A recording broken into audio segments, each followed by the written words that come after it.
Hai semua, perkenalkan nama saya Nurul Karima. Saya dari kelas M239 dengan NIM 2304075021108. Di sini saya ingin berdakwah tentang bagaimana agama membahagiakan kita. Bismillahirrahmanirrahim. Assalamualaikum warahmatullahi wabarakatuh. Alhamdulillahirabbil alamin, wassalatu wassalamu ala asyrafil anbiya'i wal mursalin sayyidina Muhammadin wa ala alihi ajmain, amma ba'du. Pertama-tama dan yang paling utama, marilah kita panjatkan puja dan puji syukur atas kehadirat Allah Subhanahu wa taala, karena atas berkat rahmat dan karunia-Nya lah sehingga kita dapat berkumpul di tempat yang penuh mubarakah ini. Salawat serta salam tak lupa pula kita kirimkan kepada junjungan Nabi besar kita, Nabiullah Muhammad sallallahu alaihi wasallam.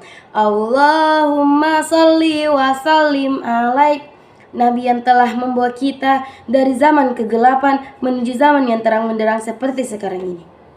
Berdirinya saya di sini, saya bukan untuk mau berpresentasi ataupun bertele-tele, tapi saya ingin membawakan dakwah yang berjudul bagaimana agama menjamin kebahagiaan. Hadirat wal muslimin wal muslimat rahimakumullah. Bahagia sering dihubungkan dengan sukses-sukses duniawi. Orang yang meraih kekayaan, kedudukan tinggi, dan popularitas sering disebut sebagai orang yang berbahagia. Banyak orang yang berbahagia secara semu, tidak sedikit di antara mereka yang sukses duniawi ternyata hidup menderita, bahkan hingga bunuh diri. Rasa bahagia berhubungan dengan suasana hati, yakni hati yang sehat, kalbun salim. Sedangkan suasana hati hanya bisa diciptakan melalui iman dan mengikuti petunjuk Al-Quran. Menurut Al-Alusi, bahagia adalah perasaan senang dan gembira karena bisa mencapai keinginan, cita-cita yang dituju dan diimpaikan. Pendapat lain menyatakan bahwa bahagia atau kebahagiaan adalah tetap dalam kebaikan atau masuk ke dalam kesenangan dan kesuksesan. Hadirat wal muslimin wal muslimat rahimakumullah. Mungkin Anda pernah mendengar bahwa ada teman yang mengatakan, saya sangat bahagia sekali karena saya memperoleh nilai bagus dalam mata kuliah agama Islam. Dan ada juga yang berkata, saya bahagia karena mendapatkan beasiswa. Saya bahagia bisa berkenalan dengan Anda. Saya bahagia bisa meneruskan kuliah ke luar negeri dengan beasiswa. Atau saya bahagia karena bisa menyelesaikan kuliah S1 tepat waktu dengan nilai yang amat baik. Kalau Anda bertanya kepada teman Anda, misalnya apa tujuan hidup? Ia akan menjawab bahwa tujuan hidup adalah sa'adah di dunia dan sa'adah di akhirat. Bagaimana di dunia, bahagia di dunia dan bahagia di akhirat. Wal muslimin wal muslimat rahimakumullah. Berbeda dengan konsep di atas, Ibnu Qayyim al-Jauziyah berpendapat bahwa kebahagiaan itu adalah perasaan senang dan tentram karena hati sehat dan berfungsi dengan baik. Hati yang sehat dan berfungsi dengan baik bisa berhubungan dengan Tuhan, pemilik kebahagiaan, kesuksesan, kekayaan, kemuliaan, ilmu dan hikmah adalah Allah Subhanahu wa taala.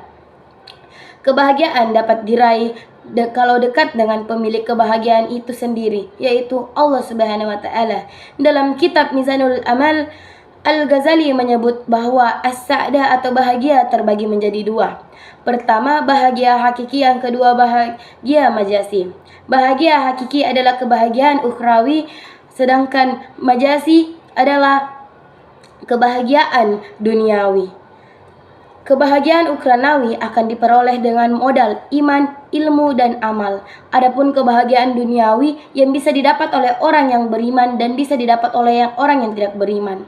Ibnu Athaillah mengatakan, Allah memberikan harta kepada orang yang dicintainya, Allah akan memberikan harta kepada orang yang tidak dicintainya, tetapi Allah tidak akan memberikan iman kecuali orang yang dicintainya. Hadirat wal muslimin wal muslimat rahimakumullah. Kebahagiaan duniawi adalah kebahagiaan yang fana dan tidak abadi. Adapun kebahagiaan ukranawi adalah kebahagiaan abadi dan rohani. Kebahagiaan duniawi ada yang melekat pada dirinya dan ada yang melekat pada manfaatnya. Di antara kebahagiaan duniawi adalah memiliki harta, keluarga, kedudukan terhormat, dan keluarga yang mulia. Menurut Al-Ghazali, kebahagiaan harta bukan melekat pada dirinya, namun pada manfaatnya. Orang yang ingin menggapainya kesempurnaan hidup, tetapi tidak memiliki harta bagaikan orang yang mau berperang tanpa membawa senjata. atau seperti orang yang mau menangkap ikan tanpa pancing atau jaring. Oleh karena itu, Nabi Muhammad SAW pernah bersabda bahwa harta yang terbaik adalah harta yang berasal dari lelaki yang baik ataupun yang soleh. Hadis riwayat Ibnu Hibban. Dan sebaik-baiknya pertolongan adalah pertolongan yang dapat membantu kita semakin bertawakal kepada Allah Subhanahu wa taala. Hadis riwayat Abu Darukut. Baiklah, mungkin cukup sekian dakwah yang bisa saya sampaikan. Bila ada salah dan kekurangan mohon dimaafkan karena manusia tidak pernah luput dari kesalahan. Wabillahi taufiq wal hidayah. Wassalamualaikum warahmatullahi wabarakatuh.